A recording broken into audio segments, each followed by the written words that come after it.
I was on my way to visit my husband at the hospital when a nurse stopped me in the hallway and whispered, "Mrs. Amanda, your daughter-in-law was here last night." I walked into room 307 and saw the IV bag had been changed. The color was different. Someone wanted him never to wake up. There are moments in life where everything changes in a second, where what you thought was solid ground crumbles beneath your feet. Mine arrived in the hallway of St. Mary's Hospital at 9 at night when a nurse stopped me before I could enter room 307. "Mrs. Amanda," she whispered, looking side to side like someone afraid of being caught. "Your daughter-in-law was here last night." I froze. My heart did a flip that I can still feel as I tell you this. "Delilah? What time?" I asked, trying to keep my voice steady. The nurse pressed her lips together. She had deep dark circles under her eyes, and her hair was in a messy ponytail. You could tell she had worked too many hours in a row, around 3 in the morning. She entered with a key that I do not know where she got. She was not on the visitor log. The air escaped my lungs. 40 years of marriage had taught me to read between the lines. 40 years of building a textile empire from scratch alongside Henry had given me the instinct to detect when something did not add up. And this did not add up at all. "Why are you telling me this?" I managed to murmur. She looked at the floor nervously. Her fingers trembled slightly when she clasped them in front of her, because she changed the IV bag and I did not receive any medical order to do so. The world stopped. I pushed the door to room 307 with shaking hands. The smell of disinfectant hit me first, that scent that gets into your clothes and never leaves. The hallway light barely illuminated the silhouette of my husband in that hospital bed that seemed to swallow him whole. Henry had been unconscious for 5 days.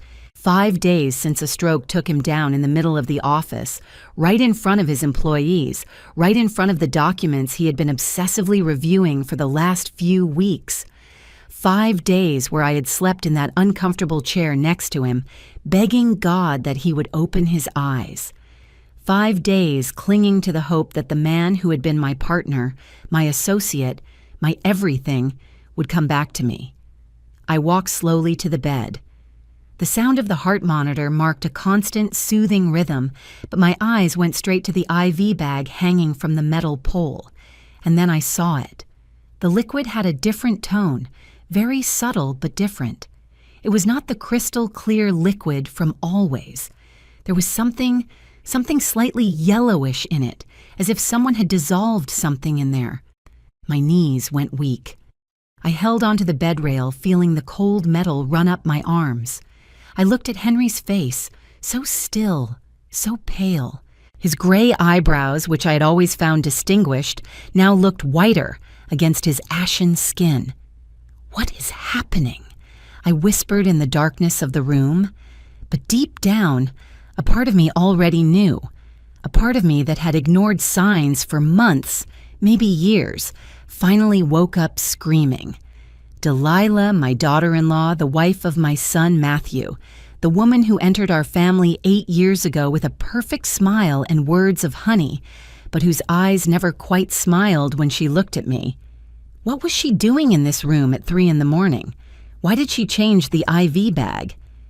I stumbled out of the room. The nurse was still there, waiting. Now I understood why. She had seen something too. She also knew that something was terribly wrong. "Are you new to the night shift?" I asked her, my voice barely a thread. "I have been here 3 weeks. That is why I know this is not normal." I leaned against the hallway wall. A doctor ran past toward another room. A gurney rolled near us. The life of the hospital continued its course while mine was falling apart. "Do you have cameras?" It was the only thing I could think to ask. She shook her head but then hesitated. "In the hallways, yes. Not in the rooms." Something, I thought. "Thank you." I looked at her badge. "Thank you, Lucy. You do not know what it means that you told me this." She nodded, but I saw fear in her eyes. Fear of the consequences of having dared to speak. At that moment, I did not know it, but that fear was more than justified. I went back into the room. This time I turned on the light. I needed to see everything, examine everything. The IV bag, the tube connecting to Henry's arm, the intravenous line perfectly placed. Everything looked normal at first glance. But I knew it was not.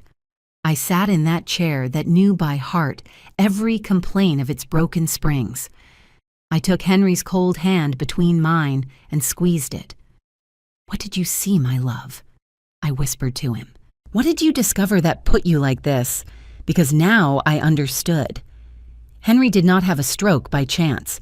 Not at 68 years old, being in perfect shape, taking care of himself like he did. Something had brought him to that point. Something or someone. And now, someone did not want him to wake up. My phone vibrated in my purse. It was a message from Matthew. "Mom, are you still at the hospital? You should rest already. I can stay tonight." I looked at that message for a long time. My son, my firstborn, the boy I had carried in my arms, the young man I had sent to college, the man I had put in charge of part of the family business. How much did he know? How much was he involved? I did not reply to the message.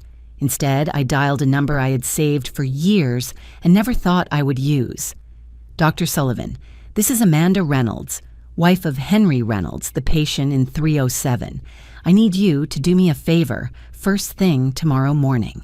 I need you to analyze the contents of the IV bag connected to my husband, and I need no one, absolutely no one, to know we are doing this." There was silence on the other end of the line. "Mrs. Amanda, is there something I should know?" "Soon there will be, doctor. For now, I just need you to trust me." I hung up before he could ask more questions. That night, I did not sleep. I stayed sitting in that chair, holding Henry's hand, guarding that IV bag as if my life depended on it. Because maybe it was not my life hanging by a thread. It was his. And someone in my own family wanted to cut it. If this story is gripping you as much as it hurt me to live it, subscribe to the channel Elderly Stories. Because what comes next is just the beginning of a nightmare I never imagined living within my own blood. But I still did not know the worst.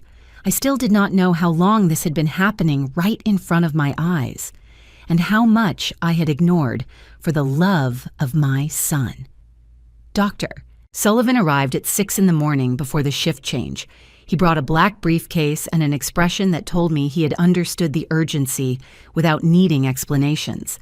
He extracted a sample from the IV while I stood guard at the door. My hands were sweating. Every step in the hallway made me jump. "You will have results in 2 hours, Mrs. Amanda. I will call directly to your cell phone." I nodded without words. What could I say? "Thank you for helping me discover if my family is poisoning my husband." I stayed there, standing by the window, watching the sunrise over Chicago. The city woke up unaware of my torment. Vendors were setting up their stands.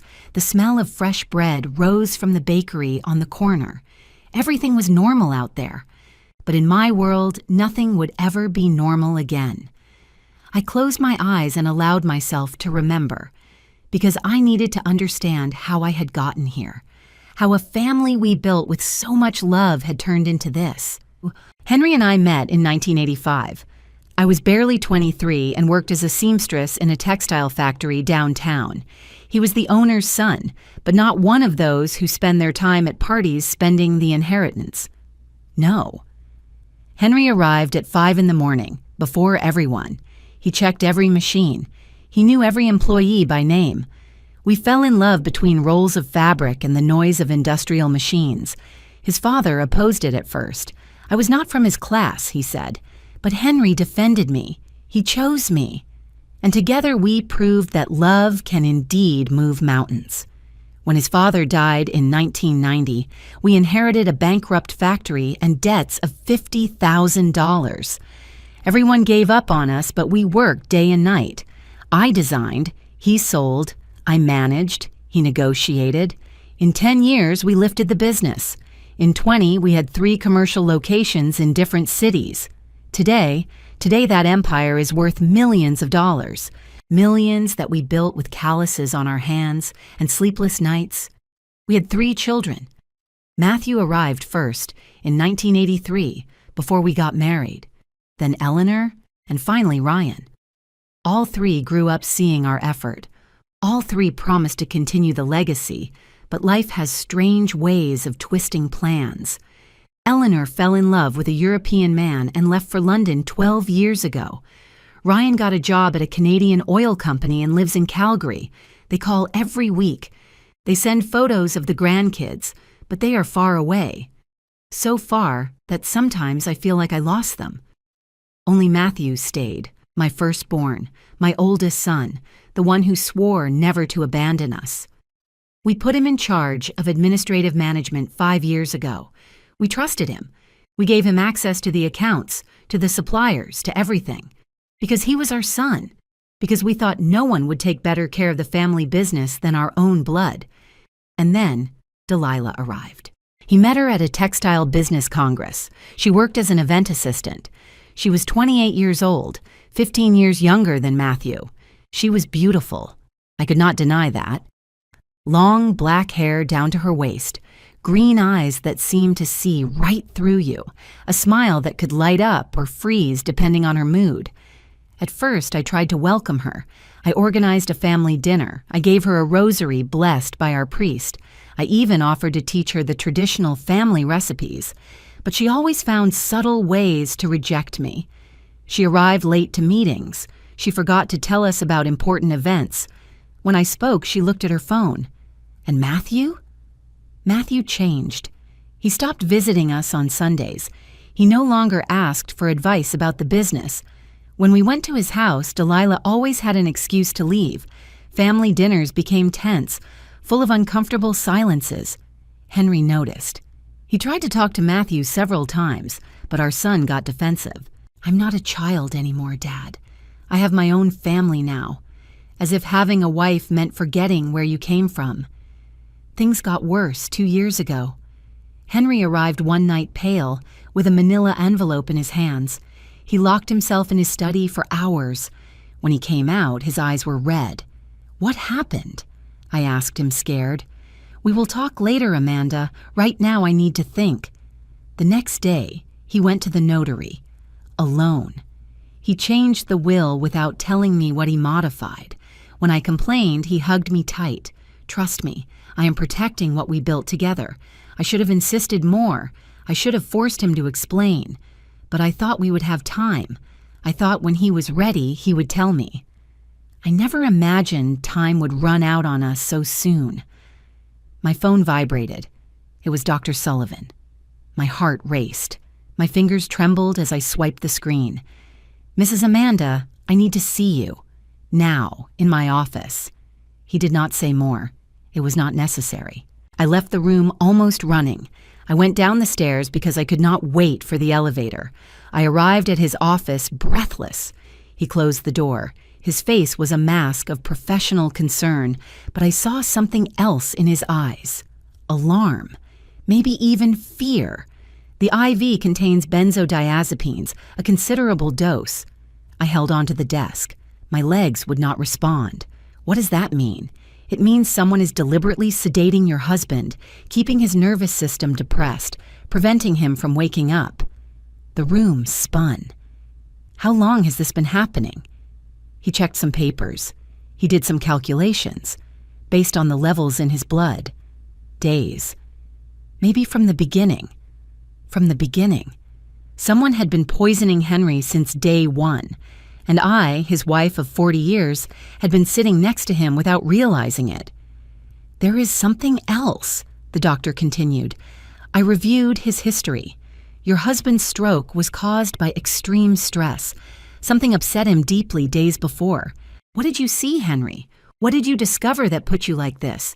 And more importantly, who does not want you to tell it?" I left that office with a truth that burned me inside.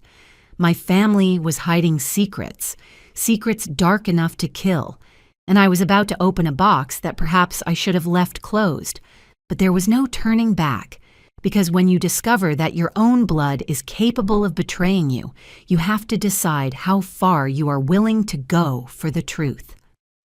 I went back to room 307 with legs of jelly, but with a steel determination I did not know I had. That is the problem when you are pushed to the limit.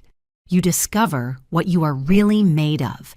And I was made of 40 years of fighting alongside a man who now could not defend himself alone. I sat in that worn chair and took out my cell phone. My hand still trembled, but no longer from fear. It was rage. A cold rage rising from my stomach and clouding my vision. I started searching Delilah Montes Reynolds, my daughter-in-law, the woman who had entered my family in that white lace dress and that smile promising respect and unity. I opened her Facebook. Usually I am not one of those mother-in-laws who spies on social media, but this was no longer normal. None of this was. I scrolled down her profile. Photos in expensive restaurants, photos at the gym, selfies with friends I had never met. And then something stopped me cold. A photo from 6 months ago. Delilah in front of the counter of a large pharmacy, one of those that sell everything. She was holding a bag and smiling at the camera. The caption said, "Preparing my natural remedies for the family.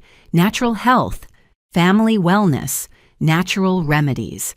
I zoomed in on the image. Behind her on the counter, I could just see a box. I could not read the full name, but I distinguished the letters CPAM. My heart did a flip. I kept scrolling. More photos. A post from a year ago where she shared an article about medicinal plants that help you sleep better. Another where she talked about the importance of alternative medicine. Since when was Delilah interested in this? I closed Facebook and Googled her name. I needed to know more, and what I found froze my blood. Delilah had studied nursing 3 years at the State University from 2012 to 2015, but she never finished the last year. She never got her degree. She never practiced. Why had no one told me this? I called Eleanor. My daughter answered on the second ring, her voice sleepy from the time difference. "Mom, are you okay? It is 4 a.m. here. Eleanor, did you know Delilah studied nursing?" Silence. Long. Too long. "Mom, why are you asking that now? Answer me." She sighed. I heard movement, probably getting out of bed so as not to wake her husband. Yes, I knew. Matthew told me when they started dating. He said she had dropped out because it was not her thing. Why does it matter? I closed my eyes. A headache was starting to hammer my temples. And it never seemed strange to you that she never mentioned it? "Mom?" Eleanor's voice became cautious. "What is really happening? Matthew called me yesterday saying you were acting paranoid at the hospital.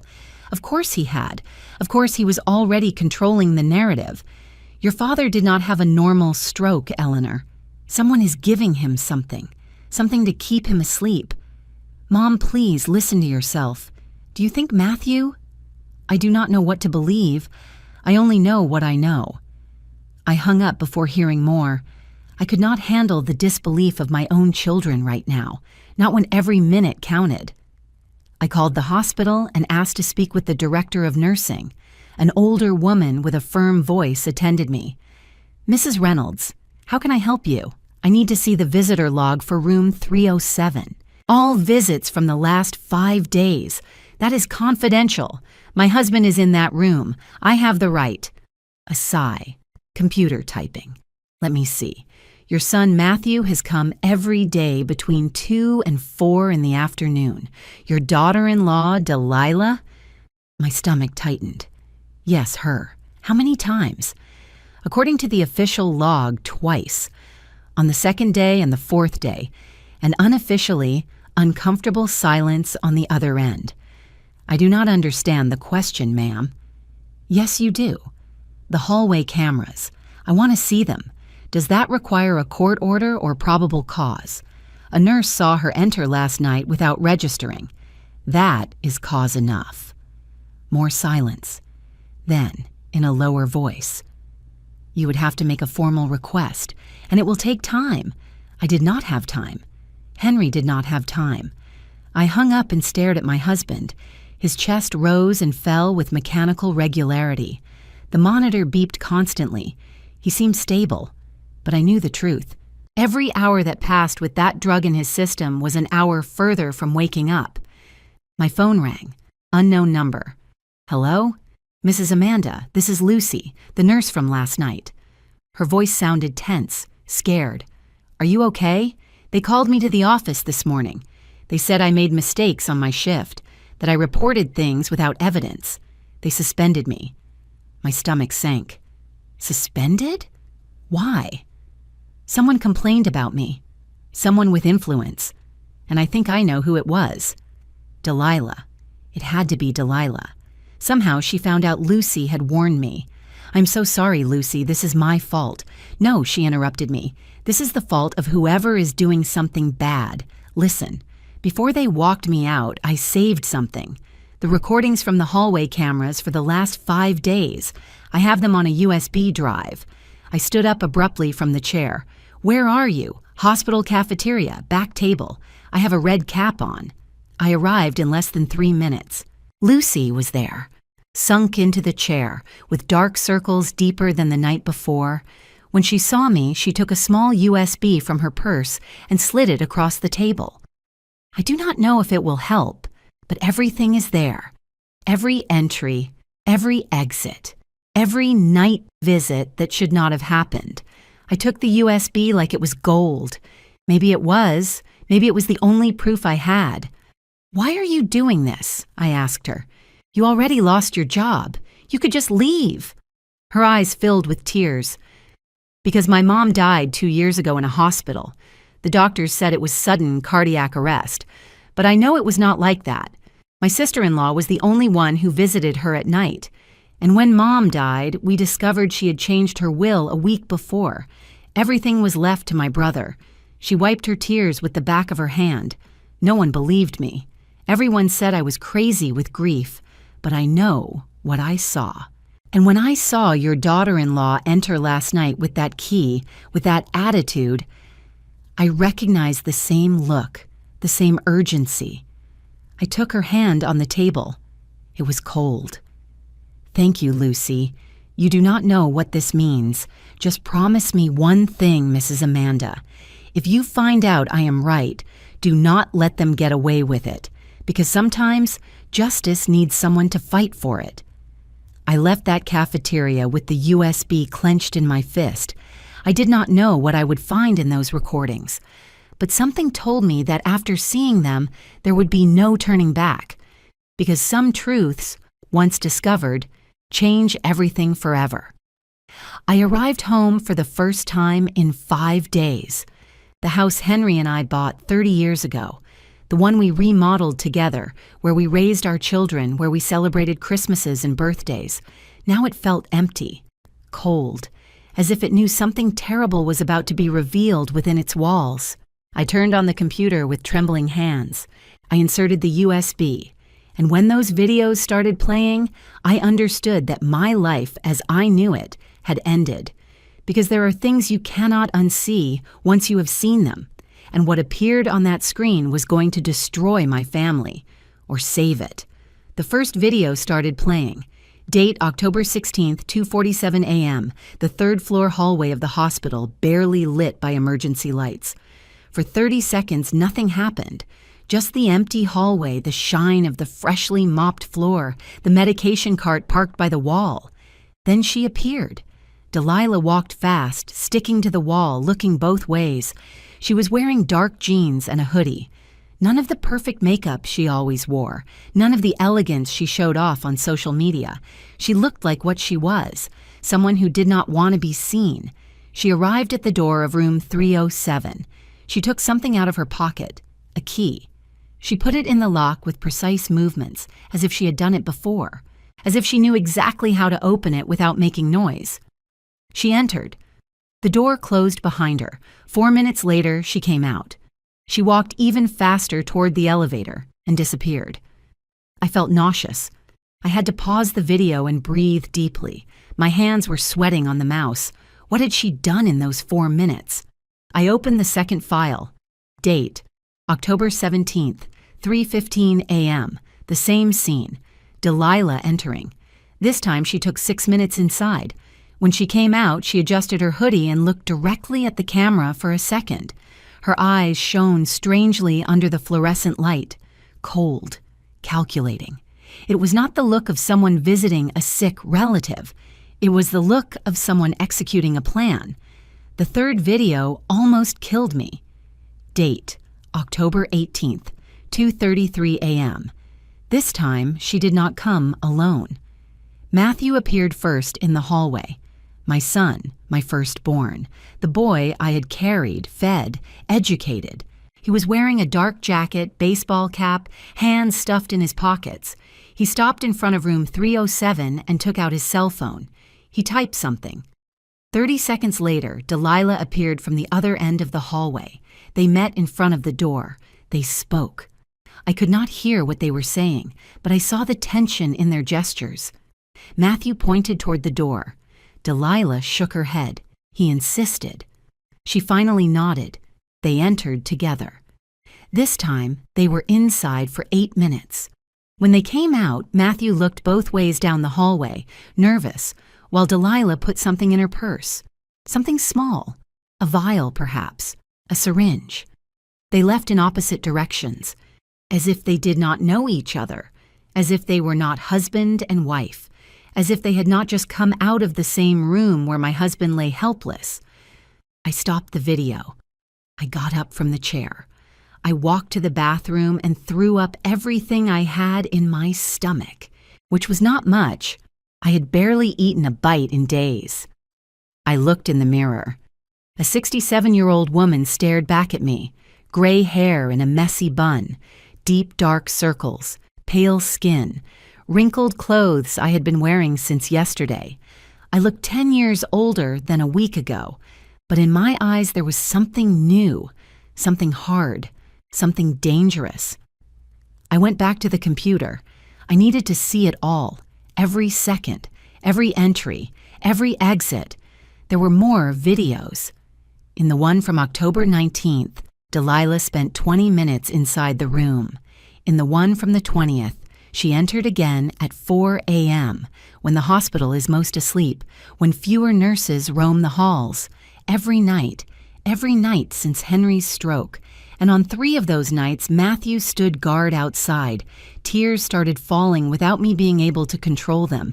They were not tears of sadness. They were pure rage, of betrayal, of a pain so deep it had no name. My son. My own son. The doorbell rang. I wiped my face violently and went to open it, ready to face whatever it was. It was Matthew. He was there, standing on the threshold with that smile I had known since he was born. The same smile he used as a child when he did something mischievous. Only now I knew that behind that smile lived a monster. "Mom, are you okay? You have not answered my messages." I wanted to scream at him. I wanted to push him. I wanted to ask him how he could be doing this. But I held back, because something in me knew that if I showed my cards now, I would lose the game. "I am tired, Matthew. I just came to shower and change." He tried to enter. I took a step, blocking the entrance. "You better rest well, Mom. I will stay with Dad today." Of course he wanted to stay. Of course he wanted to keep controlling the situation. "No, I will be back in an hour. Mom, you have not slept in days. Let me help you." I said no. My voice sounded harder than I intended. I saw a flash in his eyes. Surprise. Maybe suspicion. "Okay," he said, finally raising his hands. "As you wish, but if you need anything." "What I need is for my husband to wake up. Can you give me that, Matthew?" Something changed in his expression. Something dark crossed his face for a fraction of a second before he put the mask back on. "We all want that, Mom." "We are all worried." He left. I watched him get into his new truck, a brand new model. How much had it cost? $60,000? $80,000? Where had he gotten the money to buy it? I locked the door, 2 locks, the security chain, something I never did during the day. I went back to the computer. I copied all the videos to my phone, to a new USB drive, to the cloud. I was not going to lose this evidence. Then I called the family lawyer, Attorney Vance, a man of 60 who had drafted all our contracts for 20 years. "Amanda, how is Henry? I need to see you. Today. It is urgent. Did something happen with the business? Something much worse. Can you in 2 hours? I heard him hesitate. Then, I will be in my office. I arrived on time. Attorney Vance received me in his office full of law books and diplomas on the walls. He offered me coffee. I refused. I could not take anything. My stomach still burned. I showed him the videos. His face, usually serene and professional, broke down with every second that passed. When the last one ended, he took off his glasses and rubbed his eyes. My God, Amanda, this is attempted murder. The words floated in the air between us. Attempted murder. My son, my daughter-in-law, trying to kill my husband. What can I do? You need to go to the police. Now. With these videos and the analysis of the IV you mentioned. And if it is not enough. And if they say the videos prove nothing because you do not see what she does inside the room? He sighed. He leaned back in his leather chair. Then you need more. You need to catch them in the act, with witnesses, with irrefutable evidence. How? He looked at me with that expression that tells you that you are about to hear something you do not want to hear. You have to let them try again and be ready to document it all. The rest of the day I spent planning. I called Dr. Sullivan. I explained everything. At first he refused flatly. Too dangerous, too risky. But when I showed him the videos, his face hardened. Fine, I will do it. But on one condition. The police have to be involved from now. We need legal protection. I called the police. Not the local station. A detective from the Financial Crimes Unit who had investigated a fraud case in our company years ago. Detective Roberts, a righteous man, incorruptible. Detective Roberts arrived at the hospital that night, tall with a thick mustache, eyes that missed nothing. I showed him everything. The videos, the IV analysis, the bank records I had started reviewing that showed strange transfers from the business accounts. He scratched his mustache while he thought, this is enough for an investigation, but for arrests, I need to see them do it. With my own eyes. That is what we are going to give you. That night, I stayed at the hospital in room 307 with the lights off, sitting in the chair next to Henry, holding his cold hand. Detective Roberts was hidden in the bathroom, Dr. Sullivan in his office, ready to come in seconds. And I waited. I waited for my own family to come to try to kill the man who had been my entire life. The clock marked 2:15 a.m. when I heard the key in the lock, because sometimes to catch a monster, you have to let it get close enough to look it in the eyes. The door opened slowly, too slowly, as if whoever entered knew exactly how to keep the hinges from creaking. I sank into the chair, pretending to be asleep. My heart beat so loud I thought it would give me away. I heard soft steps. 2 people. I recognized Delilah's perfume before seeing her, that sweet vanilla scent she always wore, the one that once seemed pleasant to me and now gave me nausea. Is she asleep? Whispered Matthew. It looks like it, but hurry. I opened my eyes just a slit, enough to see. Delilah approached the IV. She took a small vial from her purse. She uncapped it with precise movements. Professional. The movements of someone who knows exactly what they are doing. Are you sure about the dose? Asked Matthew, nervous, looking toward the door. Calm down. With this, he will not wake up until it is too late. She introduced the needle into the injection port of the IV. I could not take it anymore. I stood up abruptly. The chair fell backward with a crash that resonated in the room. Stop! Delilah jumped. The vial almost fell from her hands. Matthew went white as paper. Literally, I saw the blood leave his face. Mom, he stammered. Me? Us? What are you doing? My voice came out broken, loaded with all the pain I had been holding for days. What are you doing to your father? Delilah recovered her composure faster than Matthew. She was always the colder of the two. She hid the vial quickly in her purse and looked at me with those green eyes that now looked like ice. Mrs. Amanda, I think you are confused. We just came to see how he was doing. "Liar!" I screamed. I no longer cared if I woke up the whole floor. "I saw you. I saw what you were going to do." Matthew approached with his hands raised as if I were a wild animal that had to be calmed. "Mom, please, you are upset. You have not slept well in days. Do not talk to me as if I were crazy." Tears started to fall. I could not stop them. "You are my son, Matthew. How can you do this to your own father?" Something changed in his expression. The mask of concern fell, and what remained underneath terrified me more than everything before. "Because he is taking everything from us," he said with a flat voice, without emotion. "He changed the will, Mom. He left us out. After everything we have worked for." Worked? The laugh that came out of me sounded hysterical. Worked stealing from the company? Worked getting into debt up to your neck? Worked killing your father? Delilah took a step forward. Her eyes shone dangerously. "Your husband is a stubborn old man who will not let go of control.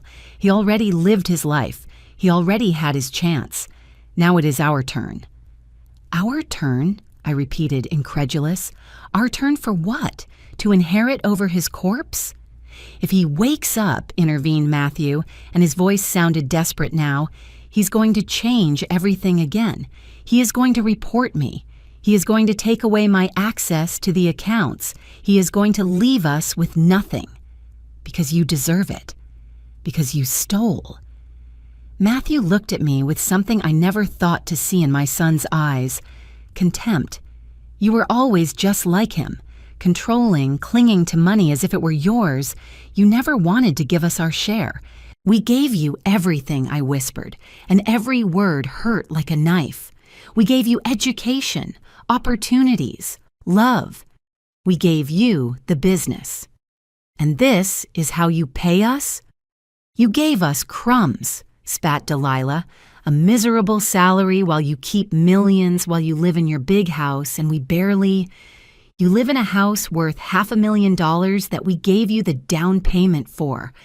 The scream came from the deepest part of my being, from 40 years of sacrifice, from early mornings working, from calloused hands and aching backs, from building something from nothing so that my children would have a future. And this was my future, seeing my son willing to kill for money. Delilah took out her cell phone. "I will call security. We will say she is having a psychotic episode, that she is attacking me." "Go ahead," I said, wiping my tears with rage. "Call, because I also have something to show them." I took out my cell phone. I opened the folder of videos. "I have recordings of every night you entered here. I have the analysis of the IV showing drugs. I have proof of everything." I saw panic cross their faces. Finally, they felt fear. "You are lying," said Delilah, but her voice trembled. "Do you want to bet your freedom on that?" Matthew snatched the phone from my hands. He did it with so much force he scraped my palm. "Give me that! Matthew, let me go!" We struggled. My own son, the baby I had nursed, the child I had cured of fevers and nightmares, now was hurting me to protect his secret. The door opened abruptly. Detective Roberts entered with 2 uniformed officers. Behind came Dr. Sullivan. "Freeze, everyone. Matthew let me go as if my skin burned." Delilah tried to run toward the exit. An officer blocked her path. "Delilah Reynolds, Matthew Reynolds, you are under arrest for attempted murder and tampering with medication." "This is a misunderstanding," screamed Delilah. "She is sick. She is making things up." Detective Roberts held up a small recorder that had been in his pocket the whole time. The copies of the videos were already registered with the prosecutor's office and the hospital, so nothing could disappear. We have everything recorded, every word, including the part where she admits to poisoning the patient. I watched as they put the handcuffs on them. I watched as they read them their rights. I watched how my son looked at me with pure hate as they took him out of the room. "This is your fault," he spat at me. "Yours, you always ruin everything." And those were the last words my son directed at me that night. I collapsed against the wall. My legs would not support me anymore. Dr. Sullivan helped me sit before I fell to the floor. "Are you okay, Mrs. Amanda?" I was not okay. Nothing was okay. I had just sent my own son to jail. I had just discovered that the child I had raised was capable of killing. How is a mother supposed to recover from that? I approached Henry. I took his hand. It was still cold. He was still unconscious, but now, at least, he was safe. "It is over, my love," I whispered to him. "You are safe now." But I was not. A part of me had died that night in room 307. The part that believed family was sacred, that blood was unbreakable. Because discovering that your son prefers to see you destroyed rather than lose money, that is a type of death that no funeral can close. The sun rose over the city as if nothing had happened, as if my world had not fallen apart completely in the last few hours. I stayed at the hospital. I did not have the strength to go home.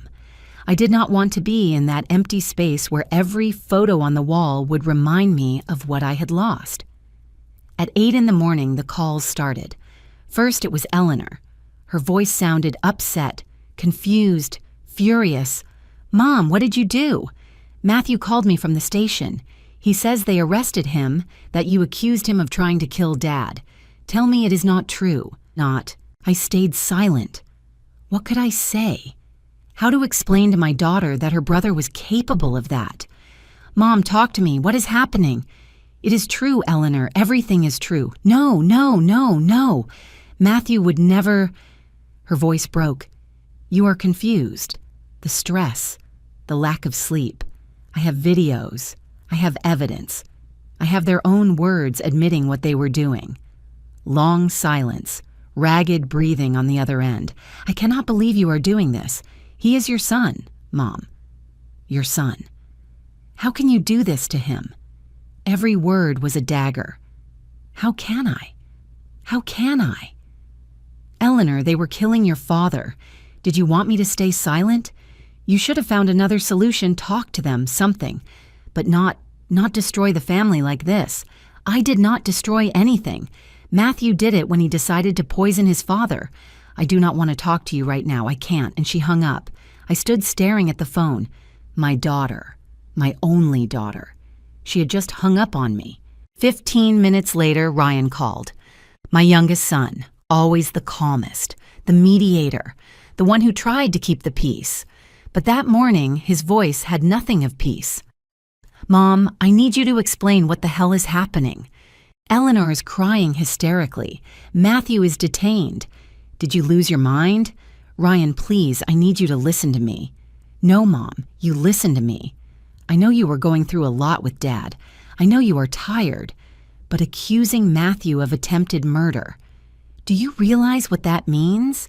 It means your brother and your sister-in-law were giving drugs to your father so he would not wake up. And when I discovered them, they tried to make me look crazy. Delilah is a nurse, Mom. Maybe she just wanted to help. Delilah never finished her degree, and what she was giving him was not help. It was poison. Do you have real proof or just suspicions? Real proof? After everything I had gathered, I have videos, lab analysis, testimonies. Then you are wrong about something. There has to be an explanation. Matthew is not a killer. I did not want to believe it either, Ryan. But the facts are that you sent your son to jail. And that, Mom, is unforgivable. He also hung up. I stayed there sitting, holding the phone as if it weighed 100 pounds. My 3 children, the 3 I had birthed, raised, loved with every fiber of my being. 2 of them had just turned their backs on me.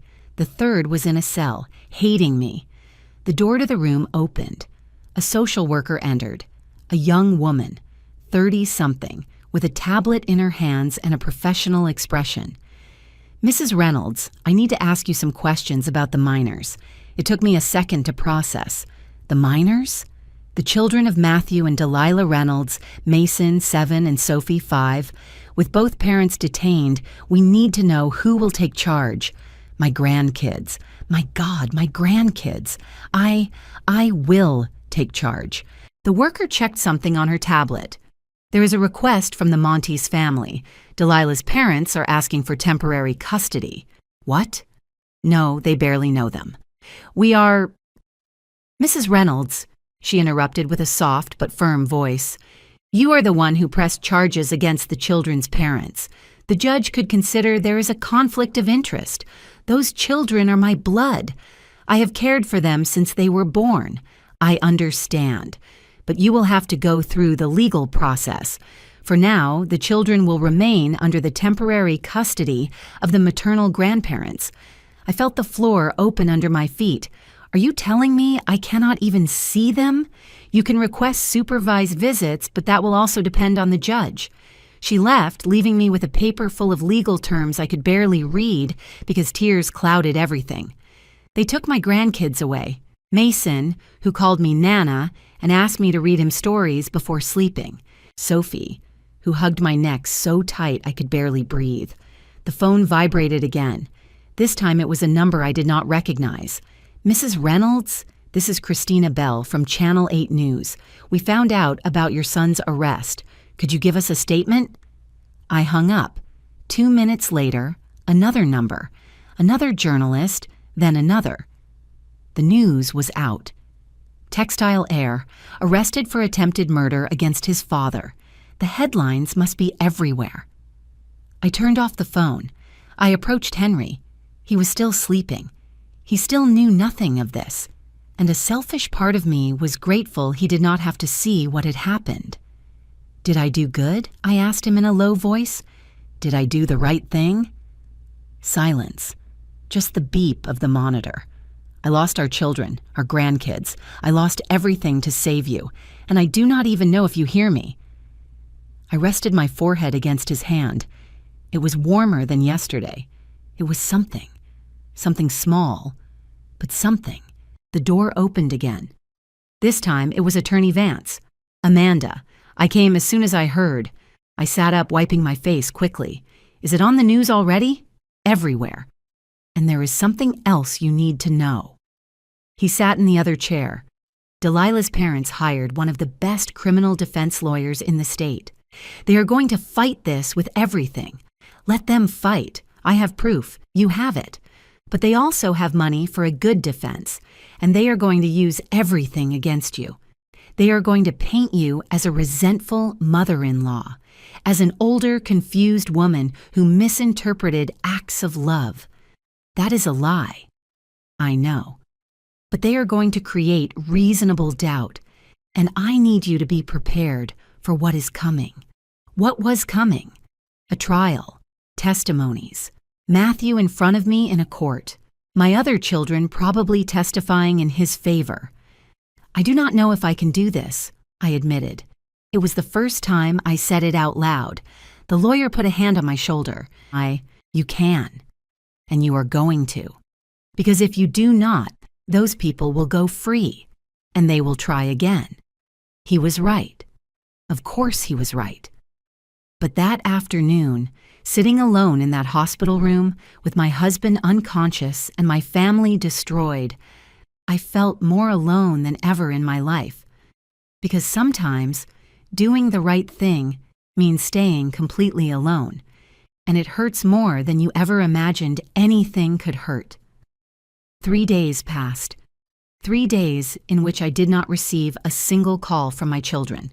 3 days watching Henry day and night, terrified that someone else would come to finish what Matthew and Delilah started. Dr. Sullivan had ordered all the IVs changed, Henry's system cleaned, but the damage was done. The benzodiazepines had been accumulating in his body for days. He needs time, the doctor explained to me. His brain is fighting to wake up, but the medication keeps him suppressed. It could take days, maybe weeks that I would spend alone. On the 4th night, when the shift changed and the hospital was quieter, my phone vibrated. Unknown number. I was going to ignore it, but something made me answer. Mrs. Amanda. It was a woman's voice, nervous, almost whispering. Who is speaking? It is Lucy, the nurse. I need to see you. I have something you need to know. My heart did a flip. Where are you? Hospital cafeteria, in 20 minutes. And ma'am, come alone. She hung up before I could ask more. I looked at Henry. I hated leaving him alone even for 5 minutes. But something in Lucy's voice told me this was important. I asked a nurse on the shift to watch the room. I gave her my number. If anyone who is not a doctor tries to enter, call me immediately. I went down the stairs. The cafeteria was almost empty at that hour. Only 2 doctors at a back table and a cleaning lady mopping. Lucy was in the farthest corner. She wore a cap, dark glasses even though we were inside, and a jacket that covered her to her neck. She looked like someone fleeing. I sat in front of her. She had her hands wrapped around a coffee cup that was clearly already cold. "Thank you for coming," she said without looking me in the eyes. "What happened, Lucy? Are you okay?" Finally, she looked up. She had a bruise on her cheek, yellowish, several days old. "Who did that to you?" "It does not matter. What matters is this." She took a manila envelope from her backpack and slid it across the table. After they fired me, I kept investigating because I knew something did not add up. I opened the envelope. There were documents, printouts, medical records. What is this? Pharmacy records from the last 14 months. Every purchase of controlled medications made with prescriptions in the name of doctors from this hospital. I started reviewing. There were dozens of pages, hundreds of transactions. I do not understand. Look at page 17, the prescriptions signed by Dr. Goodman. I looked. There it was, a long list of purchases. Clonazepam, diazepam, lorazepam, all benzodiazepines, all in large quantities. And Dr. Goodman died 2 years ago. Someone was using his signature to buy drugs illegally. My blood froze. Who? Lucy took out another sheet, a copy of a pharmacy badge. The name on the ID said Delilah Montes. Your daughter-in-law worked 6 months in the hospital pharmacy. 3 years ago. No one remembered her name until I started asking. But she had access to the doctor's stamps, to the prescriptions, to everything. My hands trembled holding that paper. Does this mean she has been planning this for years? Or worse, that she already did it before? I leaned back in the chair. My head was spinning. Did it before? To whom? Lucy took a deep breath, like preparing to say something terrible. I investigated your daughter-in-law's family. Her maternal father-in-law died 4 years ago, supposedly of cardiac arrest during the night. In a hospital, Delilah was his only night visitor. I felt nauseous. And the inheritance. All went to Delilah's mother, who curiously transferred $50,000 to her daughter 2 months later. My God, this was worse than I had imagined. It was not the first time. Delilah had killed before and had gotten away with it. Why are you telling me all this? You could get in trouble. Lucy's eyes filled with tears. Because I need someone to believe it. When my mom died, I tried to say it. I tried to investigate, but no one listened to me.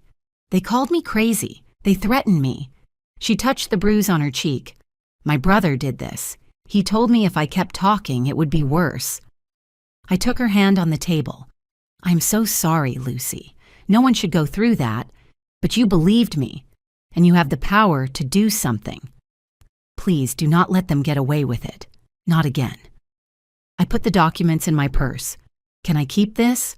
I made copies. Those are yours. I also included the contacts of 2 pharmacy employees who remember Delilah. They are willing to testify if they are protected. Detective Roberts will contact them. I promise you. Lucy got up to leave. I also got up and hugged her. She clung to me as if I were a life preserver. Thank you, I whispered. You are braver than you think. I am not brave. I am scared all the time. But fear cannot win always. Sometimes you have to do the right thing, even if it costs us everything. She left through the back door. I watched her disappear into the night and prayed she was safe. Months later, I learned Lucy was rehired at another hospital. When she called to tell me, she said, laughing, sometimes telling the truth does have a reward. I went back to room 307 with the envelope pressed against my chest. These proofs changed everything. It was no longer just the attempt with Henry, it was a pattern. It was premeditation. It was enough to ensure Delilah never hurt anyone again. I called Detective Roberts. He answered on the second ring. "Mrs. Reynolds, it is 11 at night. I need to see you tomorrow first thing. I have new evidence. Delilah has done this before and I can prove it." Silence. Then, "I will be at your hospital at 7 sharp. That night, I slept a little better. For the first time in days, I felt I was not completely alone, that there were good people willing to help even if it cost them. People like Lucy, who lost everything to tell the truth, and I was not going to waste her sacrifice. Because justice does not always come from where you expect. Sometimes it comes from the most broken places, from the most hurt people, who understand better than anyone what it means to fight." Detective Roberts arrived on time. I received him in the hospital waiting room with 2 coffees and the manila envelope Lucy had given me. He reviewed every document in silence. His expression darkened with every page. When he finished, he took off his glasses and rubbed his eyes. "This is pure gold, Mrs. Amanda. With this, we can prove your daughter-in-law has a pattern, that what happened to your husband was not an emotional outburst, but something calculated. Is it enough so they do not get out on bail? It is enough to ask that bail be denied due to flight risk and dangerousness. But I need more." "More? What more do you want?" He leaned forward. "I need to know the full motive. Why now? Why your husband specifically? There has to be a financial reason." He was right. All this was for money. It always had been. "I am going to hire a private investigator, someone to review Matthew and Delilah's finances. I already have one in mind, the best in the city, discreet and fast." 2 days later, the private investigator, a thin man named Sandoval, met me in his office. A small place downtown with walls full of file cabinets and a computer that looked like a museum piece. "Mrs. Reynolds, I found several interesting things." He opened a thick folder. "Let's start with your daughter-in-law." He put in front of me printouts of account statements. Delilah Montes has debts of $30,000. Online gambling houses, mainly, 3 credit cards to the limit, and 2 personal loans she has not paid in 4 months. $30,000. I felt the air leave my lungs. Does Matthew know? That is the interesting part. The movements suggest yes. Look at these transfers. He pointed to a line. "Your son has been sending her money every 2 weeks. Variable amounts, between $2,000 and $5,000. Where does Matthew get that money?" Sandoval took out more papers. His expression was grave. "From the family company, I tracked the accounts. Your son has access to a corporate account that handles operating expenses. In the last 14 months, he has diverted $200,000. The world stopped. 200,000, 210,000 exactly. He did it in small amounts, 1,000 here, 2,000 there. He created fake invoices from suppliers, services that were never provided, low enough not to raise alarms in routine audits. Tears started to fall. I could not stop them. My son. The son we had put in charge of administration, the one who promised to take care of the family legacy. He had been stealing from us for over a year. Did Henry know? Sandoval nodded slowly. Your husband hired his own auditors 2 months ago. They found the irregularities. I have the communications. He took out more papers. Your husband was going to file a formal complaint. The day before the stroke, he had an appointment with his lawyer to sign the documents. Everything fit. Henry discovered the theft. He was going to report Matthew. And the stress of that decision, reporting his own son, caused the stroke. Why didn't he tell me? According to his lawyer's notes, your husband wanted to protect you. He thought he could resolve this legally, recover the money, and only then tell you. Typical Henry. Always trying to carry the difficult problems alone. There is something else, continued Sandoval. I found your husband's modified will, the change he made 2 years ago. Tell me, what does it say? He disinherited Matthew completely. Everything gets divided between you, Eleanor, and Ryan. Matthew receives only a trust of $20,000 for his children, nothing more. $20,000 from a fortune of millions. Matthew knew, I murmured. Somehow he found out. Probably. And there is your motive. If your husband died, they could contest the will alleging it was made under duress or in an altered mental state. With you devastated by the loss, vulnerable, maybe they would achieve a settlement. But if Henry woke up, he would confirm the will was valid. And furthermore, he would press charges for fraud. Matthew would lose everything and face prison. That is why they needed him not to wake up. That is why Delilah entered every night with her syringes. That is why the constant poison. I left that office with a cold certainty in my chest. There was no longer doubt. There was no longer room for denial. My son had tried to murder his father for money, and I had all the proof. Detective Roberts presented everything to the judge: Lucy's documents, the bank records, the audits, the will. The bail request for Matthew and Delilah was denied. They would remain detained until trial. But there was another battle to fight. Attorney Vance met me in his office. "Amanda, we need to talk about the company. With Matthew out and Henry incapacitated, someone has to take control. Me.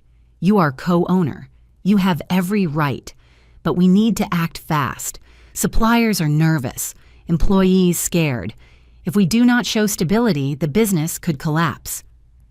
That afternoon, I entered the main office for the first time in years. Henry had always handled this. I took care of design, of creativity. But now I gathered the managers, 20 people who had worked with us for decades. Their faces showed concern, fear of losing their jobs. "I know these have been difficult days," I started. "I know rumors have circulated, so I will be direct." I told them everything. The fraud, the diverted money, the fake invoices Matthew had created. We are going to recover every dollar. We are going to audit everything, and we are going to come out of this stronger. One of the managers, Mr. Ramirez, who had been with us for 30 years, raised his hand. "Mrs. Amanda, everyone here is with you. Just tell us what you need."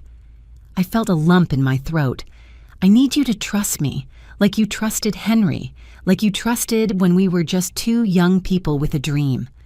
That night I returned to the hospital exhausted, but with something resembling hope. I had taken control. I had protected the legacy. I sat next to Henry, took his hand. "I am doing it, my love. I am fighting for us, for what we built, and I am not going to let anyone take it from us." His fingers moved, barely, almost imperceptible, but they moved. "Henry," I whispered, leaning in, "can you hear me?" Nothing more, but it was enough. It was a sign that inside there, my husband was still fighting, and I was going to keep fighting too. Because sometimes revenge is not screaming. It is working in silence, gathering every piece and winning the game before the other realizes they have already lost. 6 more days passed. 6 days of cleaning the company finances, 6 days of calls with lawyers, meetings with auditors, documents that never ended. 6 days in which Henry remained motionless in that bed. But I had learned to see the small signs. His eyelids fluttered sometimes when I spoke to him. His fingers contracted when I squeezed his hand. He was there, fighting to return. Dr. Sullivan checked his vital signs every morning. His brain is responding better. The benzodiazepines are leaving his system. It is a matter of time. Always time. The morning of the 15th day, something changed. It was 6:30. I was reading him the newspaper out loud like I did every morning. A silly habit, maybe, but I needed him to hear my voice to know he was not alone. And in local news, the price of tomatoes went up again. "Your favorite salad is going to cost a fortune, my love." His fingers squeezed mine. I dropped the newspaper. My heart raced. Henry. His eyelids fluttered. Slowly, so slowly I thought I was imagining it, they opened. He looked at me.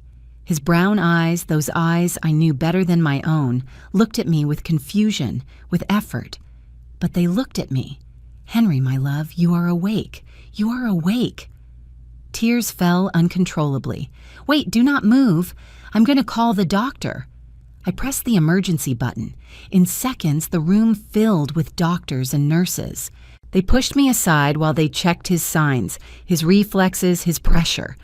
Dr. Sullivan smiled, a genuine smile that lit up his tired face. "Mr. Reynolds, can you hear me? Squeeze my hand." Henry squeezed. "Excellent. Can you say your name?" Henry's lips moved. It came out barely a hoarse whisper, scratchy from days without use. "Henry." I cried harder. He had done it. He had woken up. The doctors did more tests, verified he could move both legs, both arms, checked his vision, his immediate memory. Everything worked. He would have to do therapy, regain strength, but his brain was fine. When they finally left us alone, I sat on the edge of the bed and took his hand with both of mine. "I thought I had lost you." Henry looked at me. His eyes filled with tears. Man, duh." Every word cost him effort. "Matt, you." He realized. Even after days unconscious, he knew. "Shh, do not talk yet. Rest." But he shook his head. He squeezed my hand harder. "I have to say." He breathed deeply. "The money, I discovered it. 2 million. I know, my love. I know everything." His eyes opened wider. Surprise. Fear. "How?" "Because they tried to kill you, Henry, and I was not going to stand with my arms crossed. I told him everything. The videos, the poisoned IV, the arrest, the evidence I had gathered. Every word seemed to hit him like a punch. When I finished, tears ran down his cheeks. "My son," he whispered brokenly. "Our son. He is no longer the boy we raised. I do not know what he became, but I could not let him hurt you." Henry closed his eyes. The pain on his face was unbearable. It was not physical pain. It was the pain of a father who just discovered his son wanted to kill him. "I did." "Wrong," he said finally. "I should have told you, not protect you. It does not matter anymore. What matters is that you are alive, and we are going to get out of this." 2 hours later, Detective Roberts entered the room accompanied by a notary public. They needed Henry's official statement. My husband, still weak, still struggling to speak, told everything with a broken voice.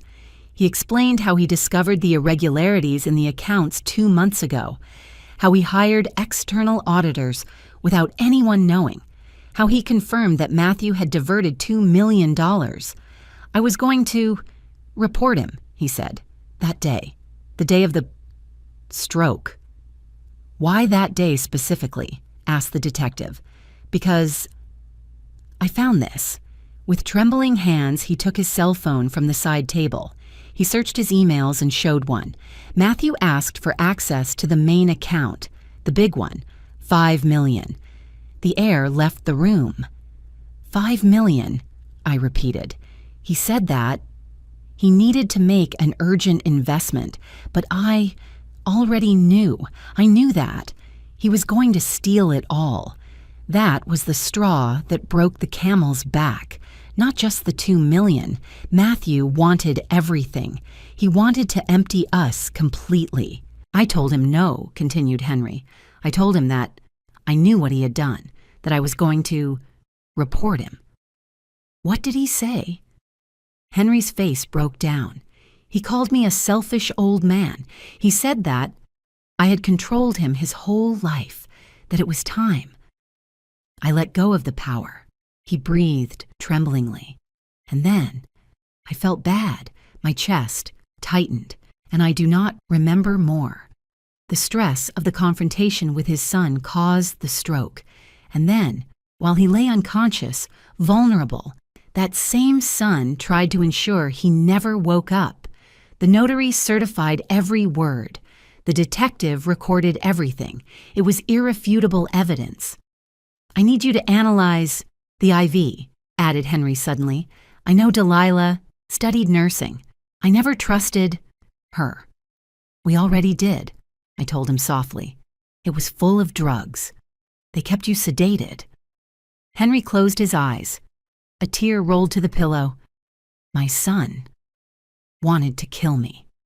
There was no answer for that. There were no words to make that pain smaller. The detective got up to leave. With this statement, the case is closed. They will go to trial. And with all the evidence we have, they will get the maximum sentence. When everyone left, I lay in the bed next to Henry. Something I had never done here. But I needed to feel him close, alive, real. "We lost Matthew," he whispered. "We lost him a long time ago. We just did not realize it. The grandkids, we are going to fight for them. When you are stronger, when all this ends, we are going to bring them back."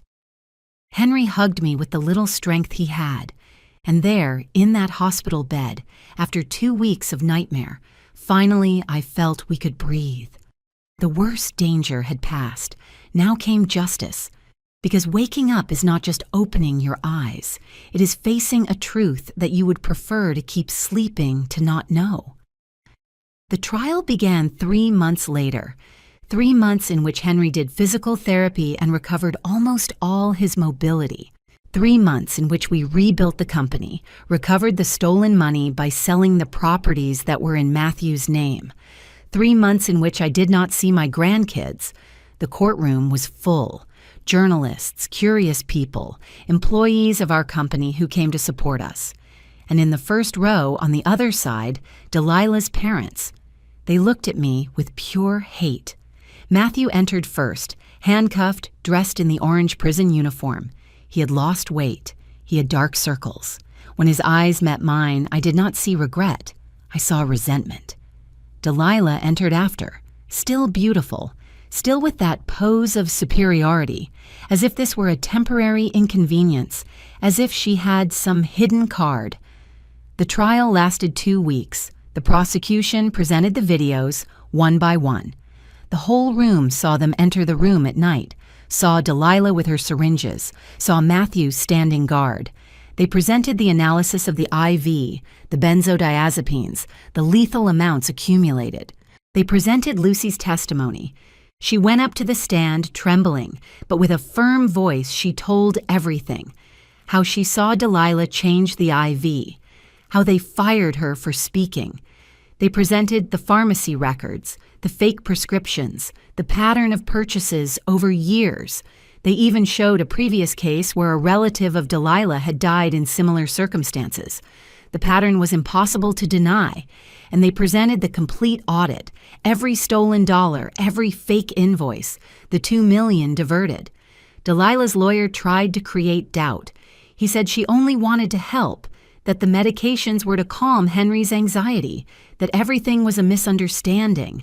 But when the prosecutor asked why she did it at dawn then, without medical authorization, using stolen keys, she had no answer.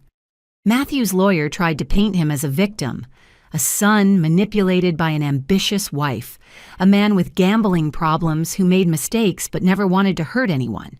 Then the prosecutor showed the text messages. Messages between Matthew and Delilah from the weeks prior to Henry's stroke. "I cannot stand my father anymore. He controls everything. When he is gone, everything will be ours. And if he does not go soon, there are ways to speed things up." The room went silent. Then came the messages after the stroke. How much longer? A few more nights needs to look natural. And if your mom suspects, we will make her look crazy. No one will believe her. I saw Matthew sink into his chair. I saw Delilah finally lose that mask of control. When it was my turn to testify, I went up to the stand with my legs trembling. The defense attorney attacked me immediately. "Mrs. Reynolds, is it not true that you always had problems with your daughter-in-law?" I tried to accept her. She never allowed me to. "Is it not true that you are controlling with your family?" Caring is not controlling. "Is it not true that you invented all this because you could not accept that your son had formed his own family?" I stood up from the chair. The judge asked me to sit, but I needed to say it. My son tried to kill my husband. I have videos. I have proof. I have their own words. And if you think a mother invents something like that out of jealousy, then you understand nothing of a mother's love." The judge banged the gavel, but I saw approval in his eyes. Henry testified at the end. He walked to the stand still with a cane, still weak but with dignity intact. He told everything: the discovery of the theft, the confrontation with Matthew, the stroke, waking up knowing his son had wanted him not to. "Do you have anything to say to your son?" asked the prosecutor. Henry looked Matthew straight in the eyes. For the first time in the trial, Matthew could not hold the gaze. "I gave you everything. I taught you everything, and in exchange you tried to take my life, not out of necessity, out of ambition." His voice broke. "I do not recognize you. The son I raised died a long time ago, and I had to accept it." Matthew lowered his head. The jury deliberated 4 hours. When they returned, the room was in absolute silence. In the case of the state versus Delilah Montes Reynolds, we find her guilty of attempted murder in the first degree, forgery of documents, and illegal practice of medicine. Delilah screamed. Her parents cried. Officers had to hold her while she cursed the jury, the judge, everyone. In the case of the state versus Matthew Reynolds, we find him guilty of complicity in attempted murder, corporate fraud, and money laundering. Matthew said nothing. He just closed his eyes. The sentence arrived a week later. Delilah, 12 years in prison without possibility of parole. Matthew, 8 years in prison, plus full restitution of the $2 million. The court ordered the immediate return of the money to the company. Every dollar was recovered in less than 6 months. We left the courthouse holding hands, Henry and I, like when we were young and the whole world was against us, but we had each other. Attorney Vance accompanied us to the exit. He had carried the case from beginning to end, like a soldier of the law who does not accept half-truths. The journalists surrounded us. Flashes, shouted questions, microphones in the face. "How do you feel, Mrs. Reynolds?" I did not feel victorious. I felt empty. I had won the case but lost my son. I feel grateful that there is justice and sad for what could have been and will never be. 3 weeks later, we won custody of Mason and Sophie. Delilah's parents fought. They said we were too old, that children needed youth, but the judge saw the bank accounts, saw that the Montes lived off loans, saw that we had been the main caregivers of those children since birth. Custody granted to paternal grandparents. The afternoon we brought them home, Mason asked, "Nana, when are Dad and Mom coming back?" Henry knelt in front of him. He took his hands. "They are going to be away a long time, champion. They did bad things. But we are going to take care of you, and never, never are we going to abandon you." Sophie hugged my leg. "Can we stay forever?" "Forever, my love." Eleanor and Ryan took months to call me again. Time and public evidence showed them the truth, but family wounds do not heal with sentences. That night, when the children were sleeping, Henry and I sat on the terrace, the same one where we celebrated birthdays, where we planned the future. "We lost a son," he said, "but we saved 2 grandkids, and we saved ourselves." He took my hand. 43 years together, and you still surprise me. Why? Because when everything fell apart, you did not give up. You fought like you have always done. 3 years later, on our 46th anniversary, we received a letter from prison. It was from Matthew. "Mom, Dad, I know I do not deserve forgiveness, but I need you to know I am sorry. Every day I regret it. Every day I wish I could turn back time. Mason and Sophie, are they okay? Can I see them?" Henry read it in silence. He looked at me. "What do you say?" I thought about everything, in the pain, in the betrayal, but also in those 2 children who asked about their father, once a month, with supervision, for them, not for him. And that is what we did. Because forgiveness does not mean forgetting. It means choosing not to let the poison of the past poison the future. I learned that true family is not just blood. It is loyalty. It is being there when everything falls apart. It is Lucy risking her job, It is Attorney Vance fighting tirelessly. It is Henry waking up and choosing to live. And I learned that sometimes saving a life means breaking a family to be able to rebuild it honestly. If this story touched something in your heart, let me know in the comments where you are watching us from. Like if you think I did the right thing. And subscribe, because here we will continue sharing stories of women who refuse to stay silent. Because true strength is not in never falling. It is in getting up every time, even if everything and everyone tells you to stay on the ground. I learned that some wounds do not close. They just stop bleeding with time. But while there is love and truth, there is always life after pain.